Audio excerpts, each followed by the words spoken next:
Hi and welcome to this quick tip on how to use outboard equipment, outboard external FX processor on the Akai Force. Akai Force has a bunch of effects that you can use throughout the system, internal effects. Although these are all pretty decent quality, sometimes you just want to use something better, something you have lying around, your favorite effects processor, be it a delay pedal like this, or reverb processor, or various guitar pedals, and normally there's no way to just add it to, say, a track.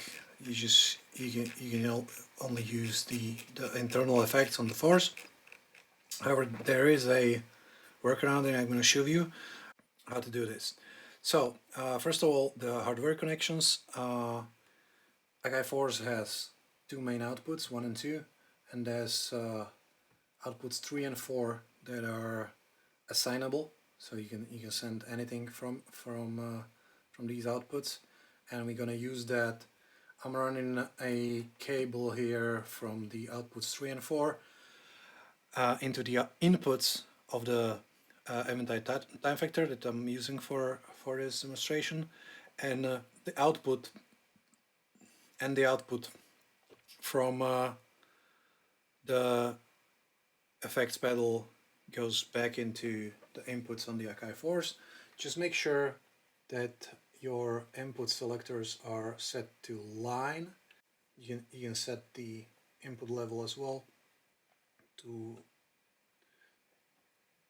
not overload the inputs, and make sure your phantom power switch, the 48 volt switch, is switched off, because if you send 48 volts to a effects pedal or a effects processor, you can easily damage it, although that only should work when using XLR connectors. So TRS that I'm using here,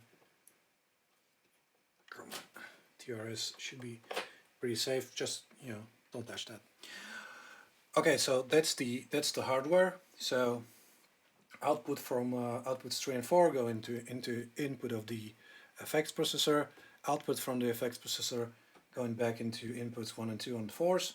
And since this is a delay pedal, so a time-based effect, it's best to synchronize it to the Akai Force. There's two ways to do this. Fortunately, the time factor has a MIDI input and output as well, MIDI input, and also has USB over MIDI, which I'm gonna use. I could use a MIDI breakout cable to connect it to the MIDI out of the Akai Force, run it into the time factor, but this is sort of clumsy. So since the time factor has USB MIDI over USB, I'm just gonna plug in the USB going out from the USB host port on the Force into the time factor. And when you go to menu, settings, and MIDI sync, you can see it's already detected as a time factor pedal MIDI 1, and as an input port and output port. We're going to use the output port, and you're going to hit the sync button. So this means Force is sending the MIDI clock into the time factor over the USB connection. Just make sure you have MIDI clock selected in here. We can try that to sort of. So so right now it's set to 118 BPM, and the Force is at 157 for some reason. So let's do something like 120.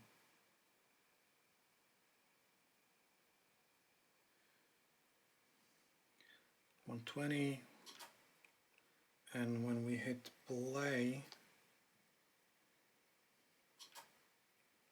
it sends the clock to time factor. There's a slight delay, and it takes a second to sort of catch up, but in the end it should work. Okay, so now we are synced. The force is sending a MIDI clock to the time factor, so when we set the delay time as a note division, it should sync nicely. Okay, so that's the hardware connection and the synchronization, and now we need to get into mixer.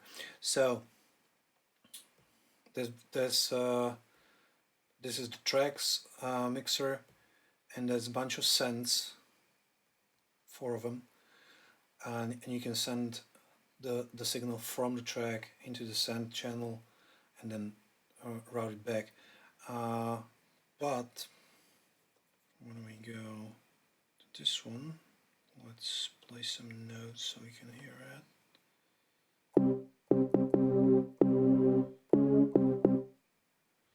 Actually, I'm gonna use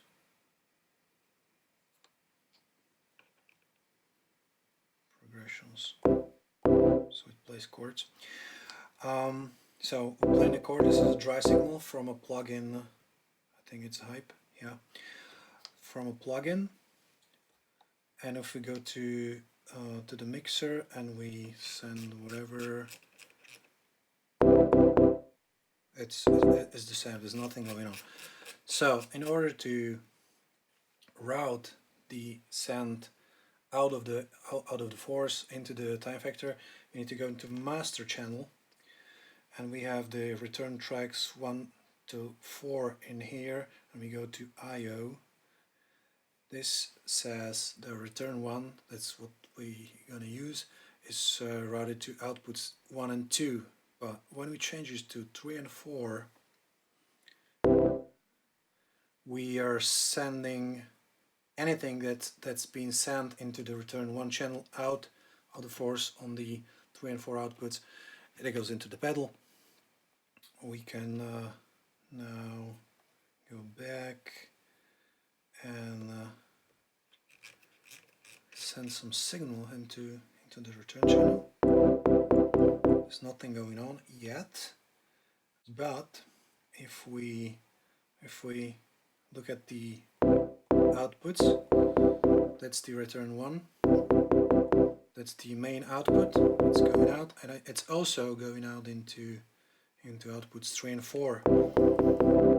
So we're sending the signal to multiple outputs, and we can also see on the time factor. There's a little peak light here, so we're gonna push it harder, even harder. So this is the peak light is blinking. This means that the signals coming in into the time factor is too hot, but it's also an indication that it's working. So we're sending, let's dial this back, we're sending the signal out to the time factor, but we still don't hear the affected sound. In order to hear it, we have to go back to the matrix, add another audio track, go back to mixer, and then the I/O, and the audio track by default monitors the input 1 and 2. This, if you have a mono processor, you can use just 1 or 2. This is a stereo processor, so we're going to use inputs 1 and 2. And in order to hear the effect, we just have to switch the monitor to N. And when we go back to the step sound, no, that's the other one. This one. We hear a delay, and of course we can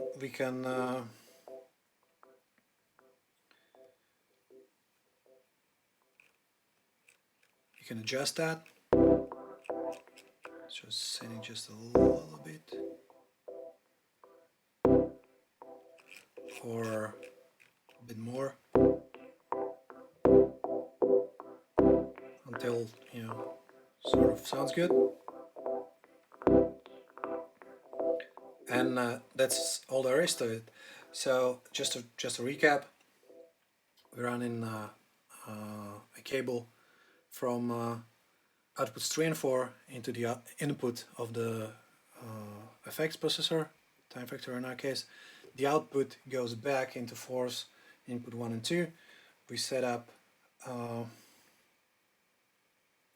the return 1 to send out to outputs 3 and 4 on the master mixer channel, on the master mixer, and we set up a audio track that monitors the inputs and mixes it with the rest of the tracks. And then when you go to sends, you can send whatever track you want into the delay pedal. So this is the step, but we can also do this for this one.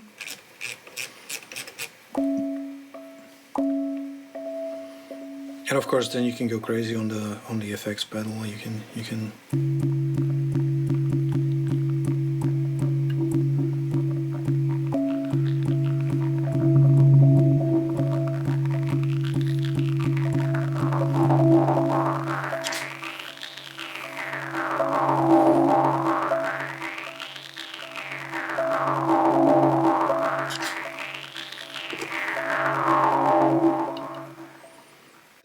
that's all there is to it.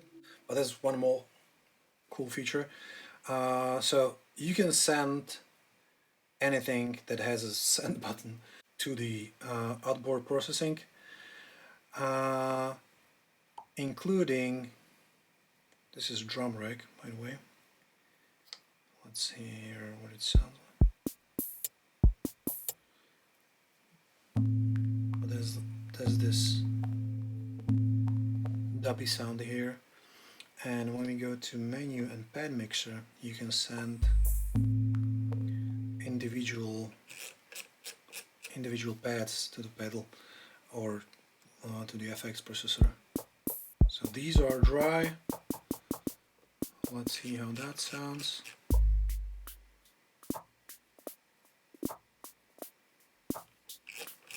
Or you can just send this one. Looks like it could use some delay.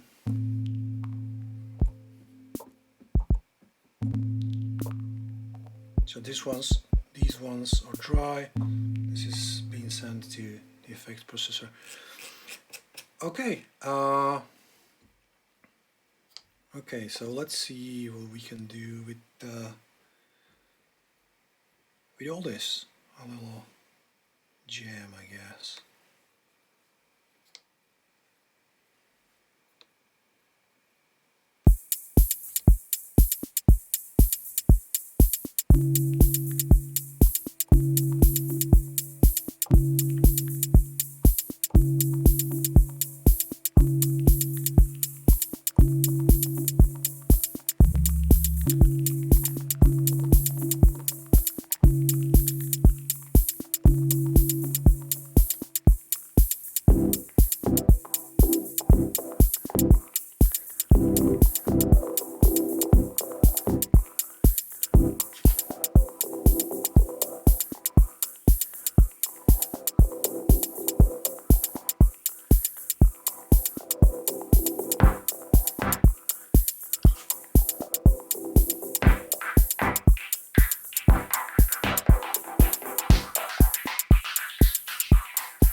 And of course, this is a audio channel, so you can record that, slice it up, use some samples. So yeah, that's about it. So There is one little issue here, and that's latency. So this is basically computer, and the signal going out into the FX processor and going back will introduce some latency, but it's not that bad. You can probably hear it a little bit. If I would record the whole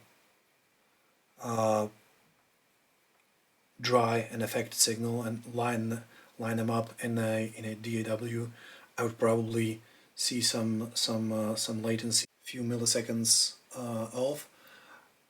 But it's definitely usable, and it doesn't matter for non-time based effects or or effects that are not that critical. I mean, delay is pretty time sensitive, so to speak, but reverbs would work great.